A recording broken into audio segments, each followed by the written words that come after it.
Then 5.41 a rectangular box lies on a rough inclined surface.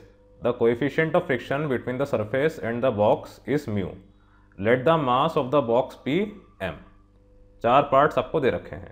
पहला part है आपका at what angle of inclination theta of the plane to the horizontal will the box just start to slide down the plane.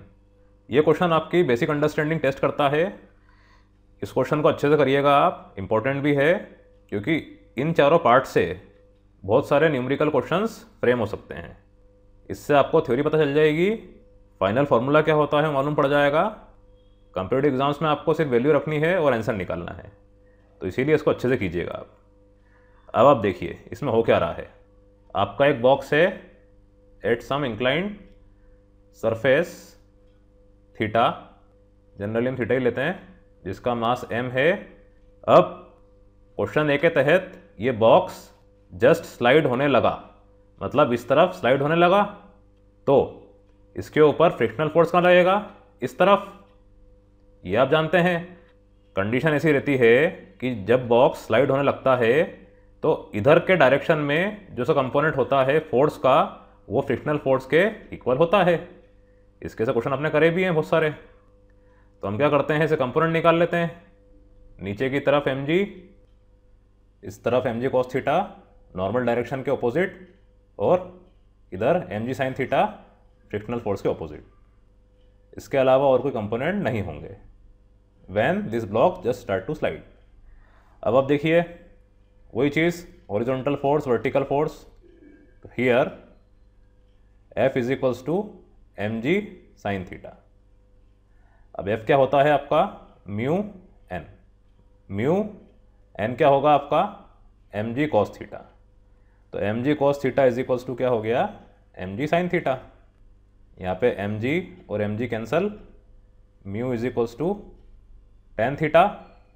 sin theta by cos theta होता, जो कि होता है tan theta. ये भी आपने पढ़ा है क्लास 10th में ट्रिग्नोमेट्री में। तो theta is equals to tan inverse mu. ये आपके फर्स्ट पार्ट का आंसर है। ठीक, then B part, what is the force acting on the box down the plane if the angle of inclination of the plane is increase to alpha where alpha is greater than theta. ये भी easy है, इसको आप note कर लीजिएगा, मैं रब कर देता हूँ। बी पार्ट में आ गया है आपका alpha which is greater than theta. कोई दिक्कत नहीं है, यहाँ मैं कर देता हूँ अल्फा। थोड़ा सा इंक्लिनेशन आप बढ़ा दीजिएगा क्योंकि ये थीटा से बड़ा है। अब सब जगह क्या हो जाएगा, जहाँ जहाँ थीटा था अल्फा, इधर भी अल्फा। अब इधर क्या हो रहा है, एक फोर्स और ले रहे हैं ये, the force acting on the box down the plane. मतलब इस तरफ एक फोर्स इन्होंने और ले लिया है जिसको हम नाम दे देते हैं F। बाकी पूरा का पूरा क्वेश्चन एज इट इज़ है, कुछ भी अलग नहीं है। तो ये फोर्स कितना होगा, इन सारी चीज़ों को देखते हुए ये आपको बताना है। तो देखिए ये फोर्स क्या हो रहा है, mg sin alpha minus F। जो कंपोनेंट इसके डायरेक्शन में है वो पॉजिटिव होगा, उल्टा वाला नेगेटिव, ऑपोजिट डायरेक्शन वाला नेगेटिव। तो F is equals to mg sin alpha minus F। इधर F क्या है आपका? Acting on the box down the plane.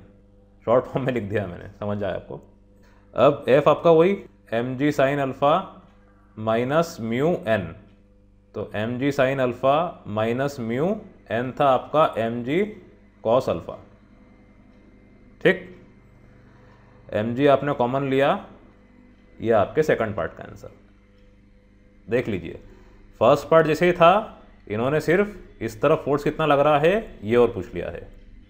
तो इसमें आप F plus mg sin alpha मत कीजिएगा, फोर्स कितना हो रहा है इन जनरल उन्होंने पूछा है। तो दोनों कंपोनेंट इज इक्वल्स टू में लिखाएंगे, जो इसके डायरेक्शन में है वो पॉजिटिव, डायरेक्शन के अपोजिट है वो नेगेटिव। ये आप जानते हैं। अगर आप इससे नहीं कर पाते हैं तो सीडो फोर्स के लॉजिक से भी कर सकते हैं। ठीक, इसको आप नोट डाउन कर लीजिएगा, इसको मिटा देता हूं मैं। सी पार्ट है आपका, what is the force needed to be applied upward along the plane to make the box either remain stationary और just move up with uniform speed. इसमें उल्टी बात इन्होंने कर दी है कि फोर्स अब ये लगा रहे हैं कहाँ पे, ऊपर की तरफ, इस डायरेक्शन में। जिससे कि बॉक्स या तो स्टेशनरी रहे या तो ऊपर की तरफ चलता रहे। मतलब वही जस्ट स्टार्ट मूविंग अप, तो फ्रिक्शनल फोर्स कहाँ लगेगा? पीछे की तरफ। जस्ट स्टार्ट मूविंग अप या मूविंग अप, दोनों केस में फ्रिक्शनल पीछे की तरफ लगेगा। ये चीज़ आप जानते हैं, और कुछ भी अलग इसमें नहीं है। तो देखिए इसमें क्या हो रहा है, अब यहाँ पे इन्होंने फोर्स लगाया है, यह ध्यान रखना, फोर्स नीडेड टू अप्लाइड, तो ये इन दोनों के साथ में ही काउंट होगा। ये फोर्स एक्टिंग अपवर्ड नहीं है। एक्टिंग अपवर्ड होता तो आपको मैंने बताया था कि ऑपोजिट डायरेक्शन वाले सारी चीज़ें नेगेटिव होती है, पर ये साथ में ही यहाँ पर आ रही है क्योंकि ये अप्लाइड है। तो इधर क्या हो जाएगा, F is equals to small f plus mg sine alpha.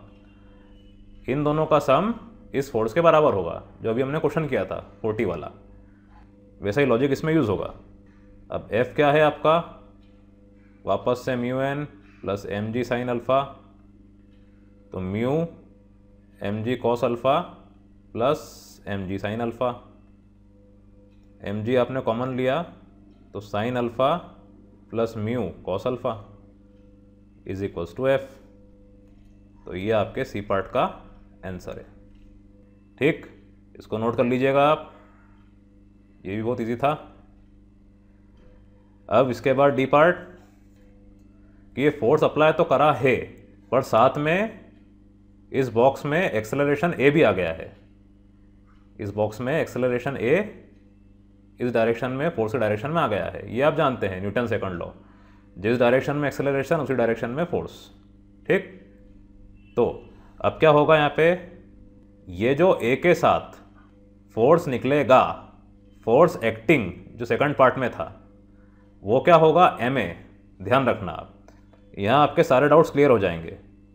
Force acting जो सेकंड पार्ट में था, बी पार्ट में था, अब डी पार्ट में भी आया है, इस एम ए, ये ध्यान रखना आप। और फोर्स अप्लाइड जो अप्लाई कर रहे हैं, फिजिक्स के हिसाब से एक्ट नहीं कर रहा है। ठीक, तो ये क्या होगा, एफ। तो ये एफ इस ए के डायरेक्शन में है, और ये स्मॉल एफ और एम जी साइन अल्फा इसके अपोजिट डायरेक्शन में है। तो ये क्या हो जाएगा, now M into A according to Newton's second law is equals to F minus small F minus M G sine alpha. इसका आप ध्यान रखना, force acting is equals to applied force जिसका डायरेक्शन स्मॉल एफ और एम जी साइन अल्फा के opposite था। तो इसका साइन इसीलिए पॉजिटिव है, बाकी दोनों के नेगेटिव हैं। अभी हो गया सॉल्व आपका। एम ए ऐसे रहने दीजिए आप, यहाँ से एम जी कॉमन ले लीजिए, तो mu cos alpha plus sine alpha, ऐसा आपको मिल रहा है। ये आपके फोर्थ पार्ट का आंसर है। सिर्फ आप अप्लाइड फोर्स और फोर्स एक्टिंग इन दोनों का ध्यान रखिएगा, बाकी क्वेश्चन बहुत बहुत इजी है।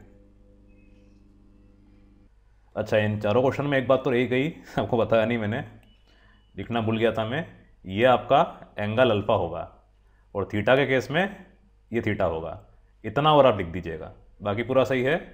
वैसे तो समझ जाएंगे बाय ज्योमेट्री, पर फिर भी सारी चीज़ व्यवस्थित रहे, समझ में आए, वो होना चाहिए। तो इसीलिए ये अल्फा है।